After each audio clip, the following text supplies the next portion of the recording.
আজ ছিল আমাদের এখানে ভোট, তাই জন্য বেলাবেলিতে ঘুম থেকে উঠেই আগে ব্রেকফাস্ট সেরে ফেলেছিলাম।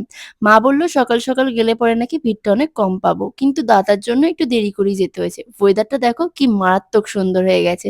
ভীষণ সুন্দর একটা মেঘলা ওয়েদার ছিল। আমি আর দাদা এখন বাড়ি থেকে বেরিয়ে জীবনে ফার্স্ট টাইম ভোট দিতে যাচ্ছি। প্রচন্ড নার্ভাস ছিলাম বিশ্বাস করো।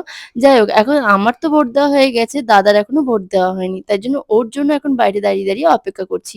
তার মাঝখানে তো অনেক ঝড় বৃষ্টি হয়ে গেল। আর তারপর দুপুরবেলা ঘুমায়ে নিয়েছিলাম বাড়িতে এসে।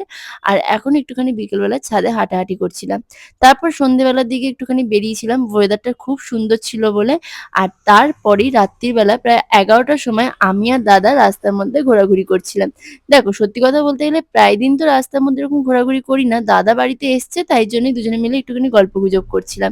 ঘোরাঘুরি করতে, করতে তো কখন যে 11:30 পৌনে 12টা বেজে গেছে আমি নিজেও বুঝতে পারিনি। আহা! তাই ওকে বাই বলে দিয়ে এখন বাড়িতে চলে